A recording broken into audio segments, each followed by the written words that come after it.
नमस्कार दोस्तों, OCN network में आपका स्वागत है। मैं हूं ओमकार चौधरी। ये जनरल मनोज मुकुंद नरवणे साहब हैं। जरा इनके सीने पर देखिए कितनी फीस लगी हुई हैं और जो 4 प्रमुख हमारे यहाँ अ, सर्वोच्च मेडल होते हैं वो भी उनके सीने पर लगे हुए हैं। अति विशिष्ट, परम विशिष्ट, इसके अलावा जो दूसरे 2 हैं वो भी हैं और इनकी सेवाओं पर अगर हम नजर दौड़ाएं, जो सर्वोच्च सेवाएं थी वो भी आपके सामने है। Chairman of the chief of staff committee, ये 15 दिसंबर 2021 से 30 अप्रैल 2022 तक, जब तक रिटायर नहीं हो गए, और चीफ ऑफ आर्मी स्टाफ के तौर पर जो उनकी सेवाएं रही देश के लिए, 31 दिसंबर 2019 से 30 अप्रैल 2020 तक। किसी सेना अधिकारी को, किसी जनरल को इतने तमगे ऐसे ही नहीं मिल जाते हैं, हंसी खुशी में नहीं मिल जाते हैं। उनकी सेवाएं होती है और उनका युद्ध कौशल और शांति काल में भी जो रणनीतियां होती है उसको लेकर के उनको ये मेडल प्रदान किए जाते हैं। सबसे पहले तो चूंकि रैना साहब जुड़ गए हैं तो मैं उनका स्वागत कर लेता हूं। अजय जी, बहुत स्वागत है आपका। परिचय देने की जरूरत नहीं है, कर्नल अजय रैना अपने आप में एक परिचय है। 29 किताबें लिख चुके हैं और मेरे दर्शक भी और दूसरे चैनलों के दर्शक भी उनकी प्रतीक्षा करते हैं, उनके कमेंट्स की प्रतीक्षा करते हैं, उनके नजरिए को सुनना चाहते हैं अलग अलग विषयों पर। आज मैंने उनको इसलिए रिक्वेस्ट किया कि साहब, नरवणे साहब की किताब को लेकर के इतनी कंट्रोवर्सी, और राहुल गांधी ने जिस तरीके से उस पुस्तक को लपका और उसको जिस तरीके से शो करने की कोशिश की पार्लियामेंट के बाहर, एक पुस्तक के रूप में, एक छपी हुई पुस्तक के रूप में, और सदन के भीतर भी एक मैगजीन विशेष का नाम लेते हुए कि उसमें उसके अंश छपे हैं पुस्तक के। इस कंट्रोवर्सी के चलते, क्योंकि सरकार नहीं चाहती थी कि सदन का मिसयूज किया जाए किसी की ऐसी पुस्तक का जिक्र करके जिसको अभी प्रकाशित करने की अनुमति रक्षा मंत्रालय से नहीं मिली है। इसके बावजूद 4-5 दिन तक पार्लियामेंट नहीं चलने दी गई। सोशल मीडिया मंचों पर आप देख लीजिए किस तरह का एक युद्ध, एक लाठियां भांजने वाला, और मोदी सरकार के ऊपर गलवान का जिक्र करके या पूर्वी लद्दाख का जिक्र करके, डोकलाम का जिक्र करके अटैक करने की कोशिश, और ये साबित करने की कोशिश कि प्रधानमंत्री ने अपनी जिम्मेदारी से पल्ला झाड़ा और वो डरे हुए थे, और इसलिए सेना प्रमुख को कह दिया गया कि जो उचित समझो वो करो, जो उचित समझो वो करो। सैन्य अधिकारियों का कहना है कि ये तो एकदम फ्री हैंड देना है, अपनी सेना पर पूरा भरोसा जताना है, लेकिन उसको भी गलत तरीके से आप इंटरप्रेट कर रहे हैं। मैंने अजय जी को इसलिए भी बुलाया कि अजय जी ने एक ट्वीट किया और उस ट्वीट में उन्होंने बताया कि उन्होंने अनपब्लिश नरवणे साहब की पुस्तक को अभी अभी फिनिश किया है, यानी पूरी पुस्तक उन्होंने पढ़ ली है। तो शो में जुटने से पहले मैंने उनसे पूछा तो उन्होंने कहा कि ये पुस्तक एक्चुअल में सोशल मीडिया पर जबरदस्त तरीके से वायरल हो रही है, तैर रही है। अब ये कहाँ से इसका ओरिजिन हुआ, किसने इसको चलाया, जरा इस पर भी चर्चा करेंगे। लेकिन उनका जो ट्वीट है उसमें जो कुछ उन्होंने कहा है उस पर जरा पहले बातचीत करेंगे और उसके बाद फिर दूसरे जो पहलू हैं इससे जुड़े हुए, आज इस पर ही हम चर्चा करेंगे। अजय जी, अगेन बहुत स्वागत है, बहुत अभिनंदन है आपका। तो पूरे पूरे प्रकरण को एक्चुअल में आप देखते कैसे हैं, जरा ये बताइए, और ये वितंडा खड़ा क्यों किया गया, नरवणे साहब की पुस्तक को टूल बना करके इस तरह का वातावरण पैदा करने की कोशिश क्यों की गई? टाइमिंग से शुरू करते हैं ओमकार जी। ऐसा नहीं है कि ये किताब आज पब्लिशर के पास गई, एक हफ्ता पहले गई। ये ऑलमोस्ट लगभग 2 साल हो गए हैं ये किताब पे चर्चा चल रही है, उस पर डिस्कशन हो रही है। मैंने खुद किताबें लिखी हैं सर्विस में रहते हुए, 2 से 3 साल तो मेरे जैसे छोटे से अफसर की किताब भी क्लियरेंस होकर नहीं आती, बिकॉज जिन लोगों ने क्लियर करना है ओमकार जी, वो देश की और भी तो सुरक्षा आरक्षा उसमें जुटे हुए हैं। उनको सिर्फ, हमारे कोई ऐसा कोई डिपार्टमेंट नहीं है जिसमें एक अफसर सिर्फ किताबें पढ़ता है। वो अपना काम करता है, ऑपरेशंस को भी देखता है, इंटेलिजेंस को भी देखता है, साथ में उसको ये बोला है इन किताबों देखो। और किताबें थोक के हिसाब से आती हैं, बहुत सारी बुक्स आती हैं, फिल्म के स्क्रिप्ट्स आते हैं, OTT के स्क्रिप्ट्स आते हैं आजकल क्लियरेंस के लिए, तो बहुत वर्कलोड भी होता है। और ऑफ कोर्स जो मेरी अपनी पर्सनल ओपिनियन मैंने उसमें भी लिखी है, उसकी भी बात करूंगा। वो रीजन है मेरे को लगता है कि क्यों रोका गया। तो टाइमिंग ये है कि ये कोई करंट इशू नहीं है, ये नहीं कि एक हफ्ते पहले हुआ था तो उसको चर्चा करना जरूरी समझा। जब भी हमारी पार्लियामेंट बैठती है, पिछले कितने सत्रों से आप देखें, हर बार एक कोई ना कोई बखेड़ा खड़ा कर देते हैं। एक दिन पहले एक कोई इशू खड़ा किया जाएगा और फिर उसके ऊपर ये हंगामा करते हैं। क्यों? बजट खत्म हुआ तो राहुल जी से पूछा गया कि आपका क्या टिप्पणी है, तो कहता है हम तो अंदर ही बोलेंगे, बिकॉज उनको समझ नहीं आई। ऑफ हैंड आप तभी कमेंट दे सकते हो ना, अगर आपको अपने बजट सुना हो, पढ़ा हो, उसकी जो लिपियां आपको दी गई हो, उसके थ्रू आप कभी गए हो, तो अब बजट पे क्या बोलते? तो उनको बोला यार वो छोड़ो, बजट पे बोलूंगा, कोई सुनता है नहीं, मेरे को पता भी नहीं बोलना क्या, कोई लिख के देगा। तो ऐसे करते हैं कि एक नया पंगा खड़ा कर देते हैं। वो एक बात। दूसरी जो उचित समझे, ये बात पहले भी डोकलाम के टाइम पे भी प्रधानमंत्री जी ने बोली थी, और मैं एज ए फौजी आपको पूरे कॉन्फिडेंस के साथ कह सकता हूँ कि सीनियर अफसर या सीनियर लीडरशिप जब किसी को ये बोलती है, इसका मतलब ये है कि आपको जो ठीक समझते हैं, बिकॉज आप इस चीज़ को जानते हैं, आपको लड़ना आता है, आपकी ज़िंदगी इसी में कटी है, आप कीजिए, जो होगा मेरे सिर पे आएगा, मैं देख लूँगा। ये जो डेलीगेशन वर्ड तो गलत होगा, लेकिन ये रूल है, आप कभी भी मैनेजमेंट पढ़ते हैं कि आप किसी को भी इस तरीके का फ्री हैंड देने से पहले आप यकीन कर लें कि वो आदमी फ्री हैंड देने के काबिल है कि नहीं। आप अपनी अथॉरिटी तभी डेलीगेट करते हैं जब आपको कॉन्फिडेंस है कि जो काम आप नहीं कर पा रहे किसी कारण से, आपका सबॉर्डिनेट उतना ही कुशलता से करेगा, तभी करते हैं। तो ये एक बहुत हेल्दी सिस्टम दिखा रहा है कि लीडरशिप, पॉलिटिकल लीडरशिप, क्योंकि हम कहते हैं हम डेमोक्रेसी में रहते हैं। डेमोक्रेसी में जो फौज है वो हमेशा जो सिविल लीडरशिप है उसके कहने पे चलती है। हमारी फौज ना तो पाकिस्तान जैसी है, ना बांग्लादेश जैसी है। तो देश के ऊपर आक्रमण करना, तीसरा जो पॉइंट मैं बताना चाहता हूँ दर्शकों को, कि इन्होंने हमारे देश के ऊपर बहुत बार आक्रमण किया है, जिसमें हम कभी डीप स्टेट का हवाला देते हैं, कभी हम जॉर्ज सोरोस की बात करते हैं, कभी हम कुछ करते हैं। भारत के अंदर बोलने वाले यही लोग हैं। तो आप देखिए, चाहे वो फार्मर प्रोटेस्ट था, चाहे वो CAA प्रोटेस्ट था, चाहे वो SIR के ऊपर हंगामा हुआ, इन लोगों ने वोट चोरी, EVM का वो सब स्लोगन बनाए, चौकीदार चोर है, रफाल बिक गया, ये सब इन्होंने किया, कुछ नहीं हुआ।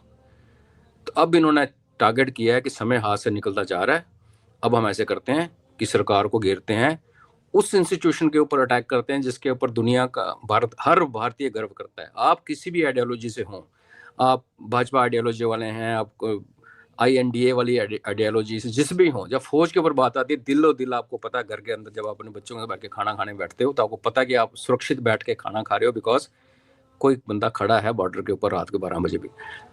उसको उन्होंने हट करने की कोशिश की, देश का कॉन्फिडेंस शेक करने की कोशिश की। अनफॉर्चुनेट हमारी बात यह है कि बोफोर्स का स्कैंडल जब हुआ था, ओमकार जी आपको भी याद होगा, लोग कूद पड़े थे, और मैं अपने गांव में जो लोगों को पूछता था कि ये हुआ क्या है, ये नहीं पता, ये मत पूछो, बोफोर्स कांड हो गया, बस। जो समझदार थे वो कहते थे रिश्वत लगी है, रिश्वतखोरी हुई है। यहाँ भी यही बात है। आज मैं कई लोगों को मिलता हूँ अपने कम्युनिटी में जो एक्चुअली वेल मीनिंग लोग हैं, वो भी कह रहे हैं हाँ यार ये तो फौज को ऐसे छोड़ दिया, बिना अनाथ बना दिया। तो मैं आपके इस पॉपुलर चैनल के माध्यम से लोगों से अपील करना चाहता हूँ कि अब आपकी मर्जी है, आप उसको सुनना चाहें सुने। मैं वो इंसान हूँ, मैंने वहाँ नौकरी की है, मैंने इस ऑर्गेनाइजेशन में नौकरी की है, और जो जिस चीज़ को उड़ा रहे हैं ना बीच में कि वो हॉट पोटैटो, उसमें एक लाइन है। तो मैं आपको ये बताऊँ, एक छोटे लेवल की बात करता हूँ कि फ़ौज में काम कैसे होता है। अगर मैं as a company commander RR में जब था और हमने टेररिस्ट को घेर लिया घर में, उस घर के अंदर 3 सिविलियन भी थे। तो जब मैंने उसको घेरा तो CO को जो रिपोर्ट की करना पड़ता है, अपने बॉस को बताना पड़ता है कि इस तरह ऐसे ऐसे हुआ, हमें इंटेलिजेंस मिली थी और हमने कंफर्म हो गया अंदर 3 टेररिस्ट हैं। तो उन्होंने कहा था आप जो ठीक समझे करें, और मैं कल सुबह, रात हो गई थी, तो हम कल सुबह मैं आपके पास आता हूँ। अब उसका कहना क्या मतलब क्या था, उन्होंने ये नहीं कहा उचित करें, बिकॉज हमारी फौज में लैंग्वेज डिफरेंट होती है।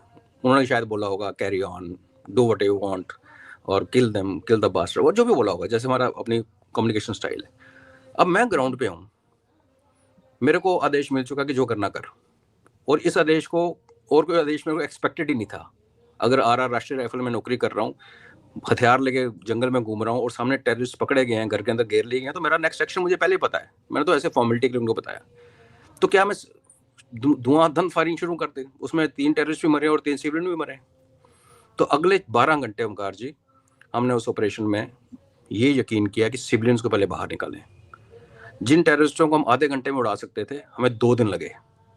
क्यों? क्योंकि जब सीओ साहब भी अगले दिन आए तो डिस्कशन यही थी कि भाई इनको निकालना जरूरी है। तो इसी तरीके इनको जब ओपन फ्री हैंड दिया गया तो वो अपने एक पैराग्राफ लिखते हैं कि मैं उस टाइम ये सोच रहा हूँ कि कोविड का समय चल रहा है, इकॉनमी थोड़ी टूटी हुई है, और क्या इस टाइम अगर बात बढ़ गई तो देश पे क्या असर पड़ेगा। तो क्या कोई भी अपनी भारत माता का सपूत ये ना सोचे, उसको हक नहीं सोचने कि वो चढ़ जाए पागलों की तरह। हम पाकिस्तानी थोड़ी हैं कि मरेंगे और खुदकुशी कर लेंगे। ये दर्शाता है कि लीडरशिप ने जिसको फ्री हैंड दिया है, वो फ्री हैंड को भी यूज करने से पहले सोच रहा है कि मेरे देश के पर क्या हो सकता है। तो हमें तो ये चीज सेलिब्रेट करनी चाहिए, इतना अच्छा रिलेशन फोर्सेस का और लीडरशिप का। इधर भाई साहब आते हैं, वो जैसे पहले इलेक्शन के पहले एक किताब लाल रंग की लेके घूमते थे, पता नहीं बीच में खाली थी क्या थी, अब यहाँ पे आ गए। तो अनफॉर्चुनेट टाइमिंग देखिए आप, टारगेट किसको किया जा रहा है ये भी देखिए आप, और इनका जो मंशा क्या है वो क्लियर नजर आएगी देश को। जी अजय जी, आपने जो ट्वीट लिखा है किताब पढ़ने के बाद, इसमें पहला पॉइंट है, आपने लिखा कि मेरी 2 राय हैं। नंबर 1, राहुल गांधी जो बातें फैला रहे हैं उनका कोई आधार नहीं है जी, ये बेवकूफी भरा पॉलिटिक्स से मोटिवेटेड शोर है। शायद एक लाइन को छोड़ करके जिसका अभी आपने जिक्र किया है, जहां पहले के जो सीओएस थे वो थोड़ा ज्यादा फिलोसफिकल हो गए थे, उन्हें एक हॉट पोटैटो दे दिया गया, इन ब्रैकेट आपने लिखा, उस चैप्टर में कुछ भी कंट्रोवर्सी के लायक नहीं है। टॉप लीडरशिप द्वारा दी गई पूरी छूट सिर्फ सेनाओं पर भरोसे को दिखाती है। तो जो पहला पॉइंट है उस पर थोड़ा सा मुझे बताइए और दर्शकों को कि राहुल गांधी जो बातें फैला रहे हैं उनका कोई आधार नहीं है, ये बेवकूफी भरा पॉलिटिक्स से मोटिवेटेड एक शोर मात्र है। ओमकार जी, जब गलवान हुआ और उसके बाद जब हम कैलाश, जिसकी स्टोरीज में कि हम कैलाश पर्वत पे बैठे थे और वो टैंक लेके आ गए, उसके बाद चाइनीज ना केवल पीछे हटे, उन्होंने सारे मोर्चे, सारे बंकर जो बनाए थे सब तोड़े, बराबर कर दिए, लैंड फॉर्म जिसको कहते हैं। और मैं आपको एक चीज़ और बताऊं कि जब उनके जाने का टाइम आया, वही टैंक जो हमारे तरफ आ रहे थे, तो उन्होंने क्या किया हुआ था कि टैंक की बैरल पीछे की तरफ रखी हुई थी। टैंक हमारी तरफ आ रहा था लेकिन जो तोप को उसका आगे तोप लगी हुई थी मुंह पीछे की तरफ था, ये दिखाने के लिए कि भाई गोली नहीं करना। जैसे हमारे यहाँ पे एक रहा है ट्रेडिशन की, जब गलवान में हथापाई हुई और कीलों से और डंडों से मारा गया एक दूसरे को, तो भी हथियार लोगों के पास थे। वो गलत खबर आई थी, हथियार सबके पास है, राइफल उल्टी रखी हुई थी। तो जब उनको जाने का हुक्म आया ओमकार जी, तो उन लोगों ने क्या किया, उस तोप को हमारी तरफ घुमाया, हमारी फौज की तरफ, उसको डिप किया, मतलब सल्यूट किया, और फिर वो चले गए। चाइना को ऐसी स्थिति में धकेलना दुनिया ने कभी सोचा नहीं था। चाइना अपने आप को मिलिट्री सुपर पावर मानता है और दुनिया भी उसको उसी नजरिए से देखता है, और उसको एक देश की सेना ने मजबूर कर दिया कि वो जाए, सलूट मारे और निकल जाए वहां से पतली गली से। ये अचीवमेंट थी। इसको जो राहुल गांधी जी ये दिखा रहे हैं कि फौज को अकेला छोड़ दिया, मोदी साहब ने डिसीजन नहीं दिया। बीच में ये बात भी चली थी कि 2 घंटे लगे। भाई साहब, जब चीफ आर्मी स्टाफ ने रक्षा मंत्री जी को बताया, रक्षा मंत्री जी ने फिर प्राइम मिनिस्टर जी को बताया, अब उसके बाद क्या होता है, आप भी हेड ऑफ फैमिली हैं, अगर हमारे घर में ऐसे कुछ हो जाए तो क्या होता है, हम उसको मिटिगेट करने की कोशिश करते हैं। तो नेचुरली किसी लेवल पे एक्सटर्नल अफेयर मिनिस्टर पे, किसी लेवल पे डिफेंस मिनिस्टर ने, किसी लेवल पे प्रधानमंत्री जी ने अपने काउंटर पार्ट से चाइना में बात की होगी, उसमें टाइम लगता है। और फिर उन्होंने बोला कि आप जो चीज़ समझें करेंगे, क्योंकि चाइना क्या कर रहा था, बार बार टॉप लीडरशिप को ये बोला जा रहा था कि नहीं हम कुछ नहीं कर रहे, हम कल सुबह 9 बजे मीटिंग करेंगे, अभी हमने कुछ नहीं करना। लेकिन टैंक आगे आ रहे थे तो समझ आ गई थी कि लीडरशिप उनकी कुछ और बोल रही है नीचे। तो प्रधानमंत्री ने कहा ठीक है भाई, मैंने तो बात कर ली। अब क्या है, वो प्रधानमंत्री, उनको अपनी हर चीज़ एक्सप्लेन करने की जरूरत नहीं है, उनको आदेश देना है। आदेश बड़ा क्लियर दे दिया गया कि जो चीज़ समझे करें। फ्रीडम ऑफ एक्शन उनको दी गई। उसको ये बोलना, अगर उस बात पे अगर आते हैं तो मैं तो खुद विटनेस हूँ ओमकार जी, जब 2012 में चाइना दिप्सांग में आके बैठे, दिप्सांग का मसला 2012 का अब जाके सॉल्व हुआ है, अब हटे हैं पीछे। सरकार कांग्रेस की थी, इसी पार्टी की थी जो आज बहुत नाच रही है। चुमार में घुसे चाइनीज, हमारा छोटा सा डिटैचमेंट था, उन्होंने आके धकेल दिया। तो हुक्म ये आया था दिल्ली से, सरकार से, कि इस बात को मीडिया को बनक नहीं लगनी चाहिए। और उसके पीछे इतिहास में जाते हैं तो हमें पता है कि 1959 से लेकर 1962 के बीच में चाइना ने क्या किया।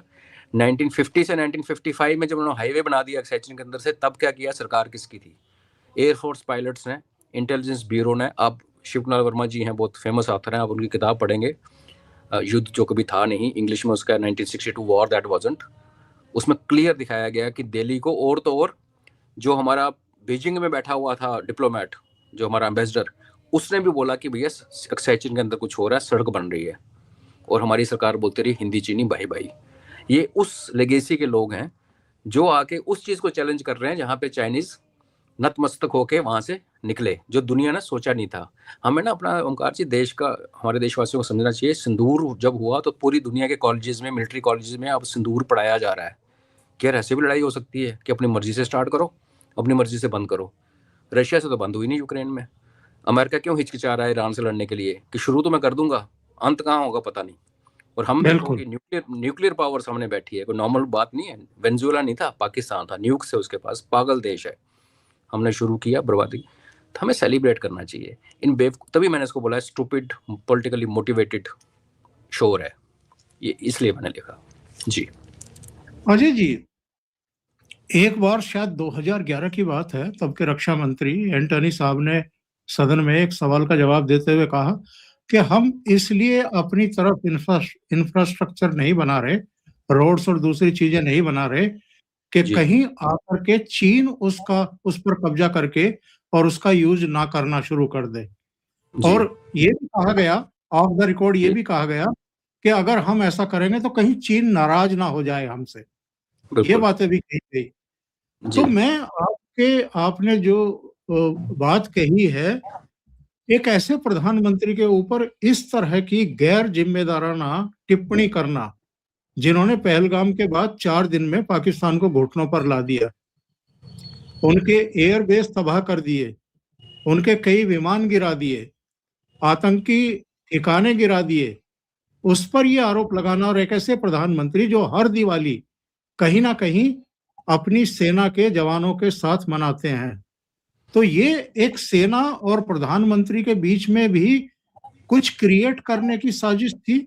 और ये ना भूलें कि राहुल गांधी एक और बहुत आपत्तिजनक बयान दे चुके थे कि जो टॉप लेवल की रैंक के अधिकारी हैं वो तो सवर्ण वर्ग के बनाए जाते हैं, और जो निचले स्तर के आपके रंगरूट से लेकर के दूसरे हैं वो निचली जातियों से बनाए जाते हैं। इस तरह की बातें भी ये कह चुके हैं।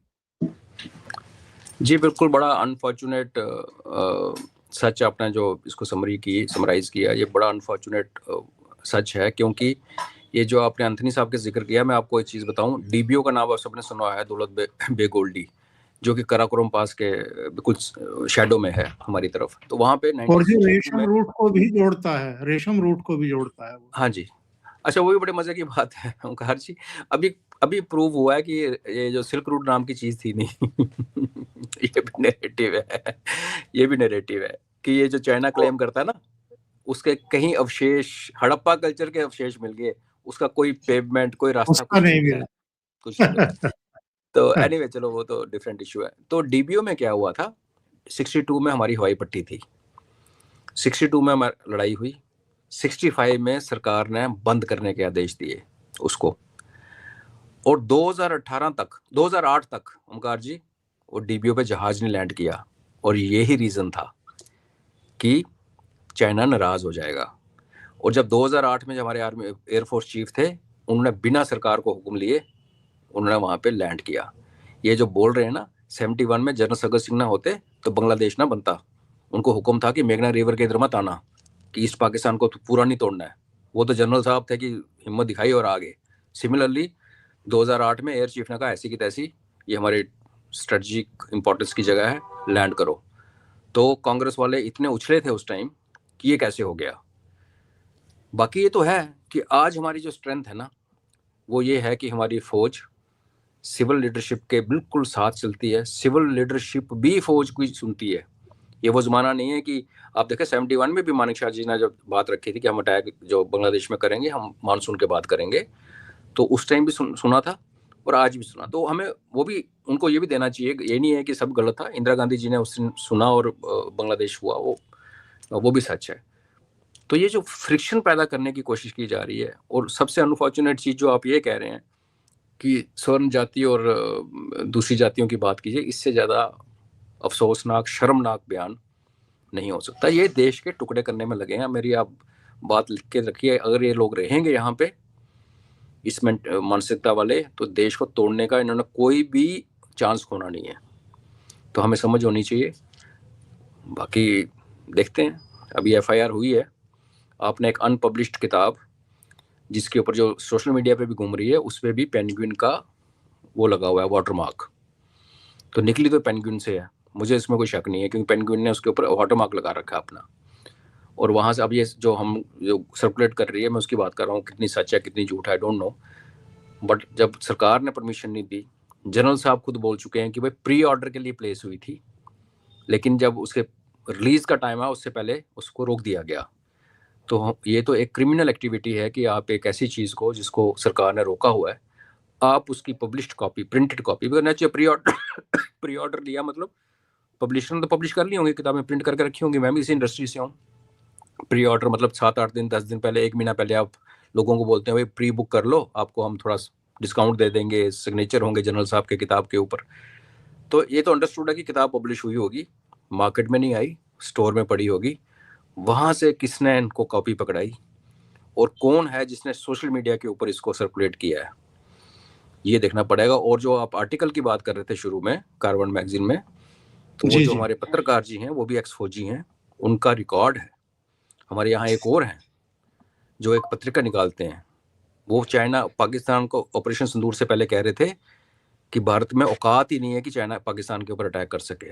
ऑपरेशन सिंदूर जब हो गया तो वो भाई साहब ये कह रहे थे पाकिस्तानी चैनल पे जाके कि अब आपको चाहिए कि आप ज़्यादा से ज़्यादा दोस्ती करें चाइना के साथ, ताकि भारत ये गुस्ताखी दोबारा ना करे। मुझे हैरानगी होती है कि ऐसे जो बड़ बोले हैं और जो एंटी नेशनल बातें करते हैं, एंटी नेशनल आर्टिकल्स लिखते हैं, उनको हम क्यों बर्दाश्त करते हैं, वो मेरे को समझ से बाहर है।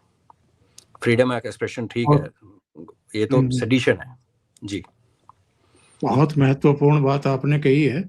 आपने 2008 में वहां पर एक प्लेन लैंड कराने की बात कही। इत्तेफाक से, हाँ, इत्तेफाक से जो उसको उड़ा रहे थे छापेकर साहब, उनका मैंने एक बार इंटरव्यू किया था और उन्होंने मुझे बताया था, सूर्यकांत छापेकर। तो उन्होंने कहा कि मैंने लैंड किया था और वो अनुभव ताजिंदगी मेरे साथ रहेगा, क्योंकि उससे पहले लोकल प्रशासन से कुछ उसकी तैयारियां कराई थी, उस स्ट्रिप को थोड़ा सा साफ करवाया गया था, बहुत बुरी हालत में थी जी। और फिर वहां से टेक ऑफ भी करना, मतलब ये अपने आप में जो है बहुत बड़ी बात थी। उन्होंने मुझे इंटरव्यू दिया था करीब 4 साल पहले, शायद उनका इंटरव्यू मैंने किया था। जी जी, तो उसका लिंक पे आप डाल दीजिए लोगों के लिए, इंटरेस्टिंग हाँ होगा। जी, हाँ जी, जी बिल्कुल मिल जाएगा। तो चलिए अगले प्रश्न पर आते हैं, अगले मुद्दे पर आते हैं। आपने फिर लिखा है अपने ट्वीट में कि किताब में ऐसा कुछ भी नहीं है जो सीक्रेसी को तोड़ता। ज्यादातर ऑपरेशनल डिटेल्स पहले से ही बहुत जानी मानी है और पब्लिक डोमेन में मौजूद हैं। आपने आगे जाकर के ये भी लिखा है कि प्रधानमंत्री की तो इस पुस्तक में प्रशंसा की गई है, प्रशस्ति की गई है। हाँ, ब्यूरोक्रेसी पर कुछ सवाल हैं जो वाजिब भी बनते हैं, और ब्यूरोक्रेसी जिस तरीके से नीतियां बनाने के स्तर पर भी जो जमीन पर काम करने वाले हैं, चाहे वायुसेना प्रमुख हैं, चाहे आपके नौसेना प्रमुख हैं या आर्मी चीफ हैं, अब तो CDS भी हो गए हैं, उनको उस तरीके से इन्वॉल्व नहीं करती जिस तरीके से उनको किया जाना चाहिए। तो ऐसे में अगर पूर्व सेना प्रमुख ब्यूरोक्रेसी पर कोई बात लिख रहे हैं या सजेशन के तौर पर, या मैं कहता हूं कि नाराजगी के तौर पर भी कुछ टिप्पणियां करते हैं, तो वो जायज है, नाजायज नहीं है। और शायद इसीलिए फिर आपने ये कंक्लूड किया है कि शायद इसीलिए एक वजह ये भी हो सकती है कि अब तक पब्लिकेशन के लिए उसको मंजूरी नहीं मिली है। तो एक तो सीक्रेसी पर थोड़ा सा हमारे दर्शकों को बताएं, और दूसरा इस पॉइंट पर भी। जी, मैं इतने कॉन्फिडेंस से इसलिए ये लाइन लिखी है कि मैंने गलवान के ऑपरेशन के ऊपर मैंने खुद एक किताब लिखी जो 3 साल से पब्लिश हो रखी है, बहुत बिकी भी है, लीप ऑफ स्नो लेपर्ड। और वो क्योंकि मैं फौजी हूँ, मैं समझता हूँ कि कई चीज़ें आप नहीं शेयर कर सकते क्योंकि फौज से रिटायर ही हुए ना, हमारे दोस्त यार यूनिट सारा सिस्टम तो है, खबरें आती हैं, लेकिन नेचुरली जब मैं लिख रहा हूँ और मैं उसको एक कहानी के तौर पे लिख रहा था, तो क्योंकि हमारी प्रॉब्लम है, हम अपनी वॉर स्टोरीज नहीं लिखते। 47 की जो ऑफिशियल वॉर स्टोरी है जाके 88 में जाके रिलीज हुई, 71 वाली अब जाके रिलीज हुई है, और 62 अभी तक रिलीज नहीं हुई। तो फिर क्या होता है कि आप इन्हीं बड़ बोलों को एक मौका दे देते हैं जो आप कुछ पैरा कहीं से उठाते हैं और कहीं रिपोर्ट लीक होती है। वो जैसे 62 की कॉन्फिडेंशियल सीक्रेट रिपोर्ट है वहाँ पे उनकी हेंडरसन ब्रुक की, तो उसकी बीच बीच में निकाल के करते रहते हैं। तो मैंने कहा ये अच्छा हुआ कि मैं जो स्टोरी जो पब्लिक डोमेन में है उस पर मैंने उन्हीं खबर को निकाल के हमने किया। तो मुझे आज ये जो किताब जो स्क्रिप्ट मैंने पढ़ा है, अगर ये असली है, लग रहा असली है, पेंगुइन की स्टैंप है उसके ऊपर, तो मैंने इनफैक्ट ज़्यादा डिटेल लिख रखी है, ऑपरेशनल डिटेल अपनी किताब में। जनरल साहब ने तो कुछ भी नहीं लिखा, इन्होंने उन चीज़ों को मेंशन ही नहीं किया। मैंने तो कई ऐसी चीज़ें लिखी जो पब्लिक डोमेन में है सारी की सारी, इसलिए उस किताब को किसी ने रोका भी नहीं, हुआ नहीं। तो ये तो मैं कॉन्फिडेंस से कह सकता हूँ इस किताब में कुछ भी उन्होंने नहीं लिखा। दूसरा, ना केवल प्रधानमंत्री, रक्षा मंत्री और अपना विदेश मंत्री, इनके बारे में जहाँ जहाँ पे इन्होंने मेंशन किया बड़े रिस्पेक्ट के साथ और बड़ी प्रशंसा के साथ किया है कि ऐसे ऐसे है, उनका ऐसे बिहेवियर है, मेरे को 1 to 1 बुलाया, मेरे को चिंतन के लिए बुलाया, बातें की, प्रधानमंत्री जी ने मुझे ये बोला। तो कहीं नहीं लगता कि इन्होंने अपनी पॉलिटिकल लीडरशिप को ह्यूमिलेट किया हो या उनकी उंगली उठाई हो। पूरी किताब में जैसे आपने मेंशन किया ब्यूरोक्रेसी के ऊपर, और उससे पहले उन्होंने पहले मिलिट्री ब्यूरोक्रेसी पे उंगली उठाई है पहले, कि हमारे अंदर की ब्यूरोक्रेसी भी बहुत ज़्यादा है। और जिसकी एग्जांपल मैं आपको देता हूँ कि मेरे को फौज छोड़े हुए 7 साल हो गए, मैंने अपना वेटरन कार्ड नहीं बनवाया। अभी मैंने कहा चलो बनवा लेते हैं, 6 साल से तो मैंने अप्लाई किया, तो आर्मी हेडक्वार्टर से इशू होता है, वो वहाँ से इशू होता है जिसके पास हमारा सबका रिकॉर्ड है, रिटायर्ड ऑफिसर सबका, हमारी फैमिली का, बच्चों का, सब। तो वहाँ से एक क्वेरी आती है कि आपको जो पहले इशू हुआ था वो अगर गुम हो गया तो उसके रीज़न बताएं। तो मैंने उनको कहा यार आप इशू करने वाले हो, मेरे को पूछने से पहले अपना रिकॉर्ड तो चेक कर लेते, कंप्यूटर में मेरा नंबर ही तो डालना था कि क्या मेरे को इशू हुआ कि नहीं हुआ। तो हमारी भी यहाँ ब्यूरोक्रेसी हमारे अंदर भी है, हर जगह होती है। तो पहले उन्होंने अपनी ब्यूरोक्रेसी पे टिप्पणी की है, और फिर उसके बाद उन्होंने पॉलिसी मेकिंग में फोर्सेस का शामिल नहीं होना, एक्विजिशन में और बड़े बड़े फैसलों में हर्डल डालना। और मैं खुद किसी टाइम पे, जैसे आप कह सकते हैं, एक फाइनेंशियल प्लानिंग में इन्वॉल्व था, नदर्न कमांड में, कर्नल फाइनेंशियल प्लानिंग कहते हैं उसको। तो पे कमीशन जब चल रहा था तो हमें पता है कि हम लोगों ने क्या रिकमेंडेशन दी थी और कितना उल्टा इन्होंने उसमें डाला। और जब हमने बाद में प्रोटेस्ट किया, आर्मी ने, हमारी कमेटी बनी थी जनरल साहब के नीचे, कोई बात नहीं मानी इन्होंने। तो ब्यूरोक्रेसी को हमेशा लगता है, और ये पॉलिटिकल लीडरशिप को ऐसे फीड करते हैं कि अगर आप फौजियों को थोड़ा ताकतवर बना दोगे तो आपको कल पाकिस्तान की तरह भुगतना पड़ेगा। हमारी फौज का रिकॉर्ड ये है कि पीटी शू पहन के, कैनवस शूज पहन के 62 की लड़ाई लड़ते लड़ते लोग शहीद हो गए, क्योंकि ना तो तैयारी की गई, ना इनको डिप्लॉय किया गया, और तब भी किसी ने विद्रोह की बात नहीं की, एक्सेप्ट एक इंसिडेंट जिसको हम गुप्ता साहब कहते हैं। वो एक मैगजीन के बहुत बड़े एडिटर हैं, जिन्होंने कॉन्स्पिरेसी थ्योरी फैलाई थी जनरल वीके सिंह के खिलाफ, और बाद में उसे हटना पड़ा पीछे। आज तक कभी भारत में विद्रोह की बात नहीं हुई, सेना ने कभी सोचा। शेखर गुप्ता भी कांग्रेस के चमचे जी, गुप्ता, उसको हम उसको गुप्ता कहते हैं, कू की बनाई थी ना, तो शेखर गुप्ता उसका नाम है। तो ये है, फैक्ट ये हैं, और क्या कह सकते हैं ओंकार जी, अनफॉर्चुनेट है, अनफॉर्चुनेट। अब ये बताइए कि इसमें जांच बैठ गई है, एफआईआर दर्ज हो चुकी है, इस बीच मीडिया में, सोशल मीडिया में, यूट्यूब मंचों पर मार तमाम तरह की बातें की गई जिनको एक्चुअल में ज्ञान भी नहीं होता है तकनीकी, और दूसरा वो भी यहाँ आकर के बहुत ज्ञान बघाड़ते हैं, 1 मिनट में किसी जनरल को कटघरे में खड़ा कर देते हैं। तो मैं 2 बातें पूछना चाहता हूँ। नंबर 1, नरवणे साहब को जिस तरीके से मीडिया मंचों पर घसीटने की कोशिश हुई। और एक आध प्रोग्राम में हमने भी कहा कि शक की सुई अगर किसी की तरफ जाती है, जिन जिन के तरफ जाती है, तो उनमें नरवणे साहब को भी हम अलग नहीं रख सकते, क्योंकि किताब उन्होंने लिखी, पांडुलिपि उनके पास अभी भी होगी, उसकी प्रति उनके पास होगी। और अगर पुस्तक छप गई है और बेचने के लिए ई कॉमर्स मंचों पर नहीं भेजी गई है क्योंकि परमिशन नहीं मिली, तो वहां से भी वो लीक हो सकती है। मतलब जिस सेव में राहुल गांधी ने उसको शो किया, बाद में पता लगा कि नहीं, कोरे कागज हैं, ऐसे ही बाइंड करा करके कहीं सा कवर बनवा करके उस पर चढ़ा करके उन्होंने फिर से लोगों को भ्रमित करने की कोशिश की है। तो इसमें दो सवाल खड़े होते हैं। पहला ये कि एफआईआर दर्ज हो गई है, आज ही मैं देख रहा था, पेंगुइन को नोटिस इशू किया गया है, कुछ सवाल भेजे गए हैं, उनके जवाब पूछे गए हैं, जो इस स्पेशल सेल है दिल्ली पुलिस की, उसने। क्या इसमें नरवणे साहब से भी पूछताछ हो सकती है? 3 पार्टियां सीधे तौर पर, बल्कि 4, कार्मा मैगजीन, नरवणे साहब, पेंगुइन और राहुल गांधी, इन चारों से क्या पूछताछ होगी? या पेंगुइन का जो आप बता रहे हैं कि वाटरमार्क उसका लगा हुआ है, जो सोशल मीडिया पर वायरल है, तो पेंगुइन से ही काम चल जाएगा? दस्तूर तो ये कहता है कि चारों जो इसमें पार्टीज हैं उनको सबके पूछताछ होगी और होनी भी चाहिए, और मैं इसका कारण बताता हूँ। मैं खुद, आपको पता, थोड़ी किताबें 2-4 लिखी हुई हैं और पब्लिकेशन में मेरा है थोड़ा सा समझ, तो और फौजी होने के नाते ये बड़ा क्लियर ऑर्डर्स हैं कि जिस किताब को क्लियरेंस चाहिए, जैसे मैं भी रिटायर्ड हूँ, मेरे को 7 साल हो गए, मैं अभी इस बंदी से निकल चुका हूँ, लेकिन अगर आप सीनियर पोस्ट से रिटायर होते हैं तो 2 साल तक तो आप बिना कुछ, हमारे ऑर्डर्स बड़े क्लियर हैं, आपको क्लियरेंस लेनी पड़ती है। और आज भी रिसेंटली ऑल्सो हमने एक ऐसी किताब की क्लियरेंस ली जिसको मेरे को लेने की ज़रूरत नहीं थी, बट ली। ये हम समझते हैं कि भाई कई बार होता है कि एज एन ऑथर आप इमोशनल हो जाते हो या ऐसा कुछ लिख देते हो जो कि पढ़ने वाले पे गलत करे, और जैसे मैं कह चुका हूँ इस किताब में कोई गलत नहीं लिखा हुआ, वो तो सिर्फ पॉलिटिकल वो है। तो ये आर्मी ऑफिसर या सोल्जर जो लिख रहा है, ये उसकी रिस्पॉन्सिबिलिटी है कि वो आर्मी हेडक्वार्टर से पहले क्लियरेंस ले और उसके बाद ही पब्लिशर को दे। क्यों?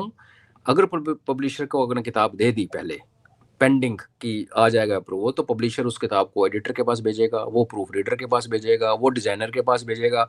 ये प्रोसेसेस हैं जिसके थ्रू आप किताब पब्लिश करते हो, सिर्फ लिखने से किताब पब्लिश होती।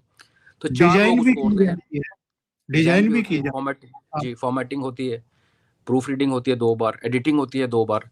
तो क्या होता है कि जो बड़े बड़े पब्लिकेशन हाउस हैं वो यकीन करते हैं कि सेकंड एडिटिंग दूसरा एडिटर करे, सेकंड प्रूफ रीडिंग दूसरा करे, ताकि एक फ्रेश उसमें दिखे। तो 4 लोगों ने उसको और पढ़ लिया, परमिशन आपको आई नहीं, तो टेक्निकली तो गलती तो हुई है कि पब्लिशर के पास किताब जानी नहीं चाहिए थी। अगर हुक्म था कि क्लियरेंस के बिना नहीं जा सकती तो पब्लिशर को दी क्यों? उसका जवाब आई थिंक जनरल साहब को देना पड़ेगा। और हम सब एक सिविल सोसाइटी में रहते हैं रिटायरमेंट के बाद, तो जो कानून हैं देश के वो तो फिर सब पे लागू हैं। दूसरी बात की, अगर पेंगुइन को दे दी तो फिर इनकी रिस्पॉन्सिबिलिटी बनती थी कि जब तक परमिशन नहीं आई, क्योंकि जनरल साहब ने 2 साल पहले कहा था कि मैंने तो किताब लिख ली, अभी पब्लिशर जाने और एमओडी जाने। चलो, हो सकता है आपको लगा कि भाई इसमें परमिशन नहीं लेनी चाहिए, कोई ज़रूरत नहीं है। अगर ऐसा था तो पब्लिशर की रिस्पॉन्सिबिलिटी बनती है। जब पब्लिशर एक साल में 200-250 किताबें छापता है पेंगुइन, बाकी किताबें क्यों नहीं लीक हुई? यही किताब क्यों लीक हुई? इसका ही वाटरमार्क लगा के सर्कुलेशन में क्यों आया? बिल्कुल। तो इनका बनता है। रहे भाई साहब तीसरे इटली वाले, तो आपने कह दिया कोरा कागज था दिल मेरा, तो उनको जवाब देना पड़ेगा कि पार्लियामेंट का प्रोटोकॉल कहता है कि जिस चीज़ का अकाउंटेबिलिटी नहीं है, जिस स्टेटमेंट के पीछे कोई खड़ा नहीं है ये बोलने के लिए कि हाँ मैंने बोला है, मैंने लिखा है, आप उसको डिस्कस ही नहीं कर सकते।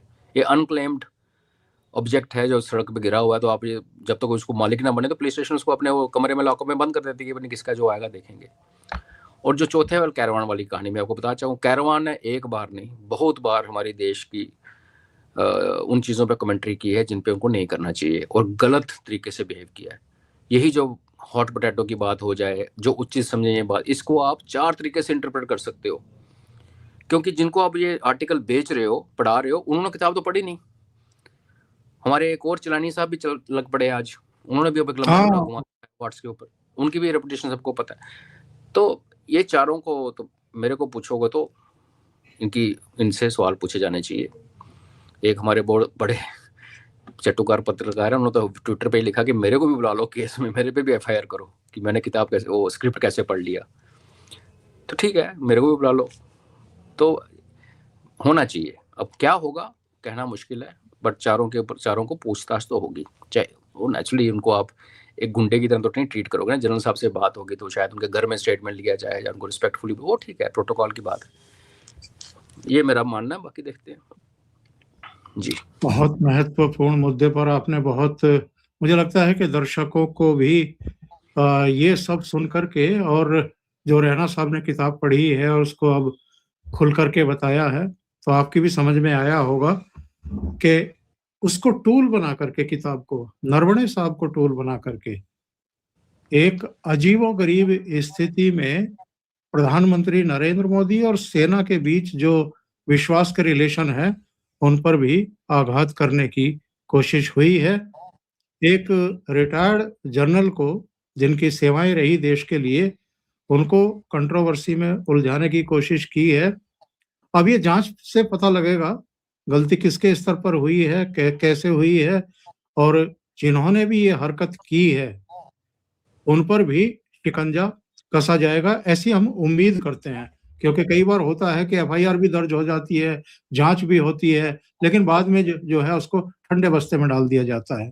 तो उनके हौसले बुलंद होते हैं और आगे फिर वो उससे भी बड़ी गलती करते हैं, या देश की जो सिक्योरिटी है, जो सीक्रेसी है, टॉक्स की भी जो सीक्रेसी है, हर चीज जो प्रधानमंत्री रक्षा मंत्री के बीच में हुई या प्रधानमंत्री एनएसए के बीच में हुई, उनको आप देश के सामने और दुनिया के सामने नहीं रख सकते। आप देश की सिक्योरिटी के साथ खिलवाड़ करते हैं। अजय जी, बहुत बहुत धन्यवाद जुड़ने के लिए। Thank you so much. नमस्कार। नमस्कार, जय हिंद। ओमकार जी। जय हिंद।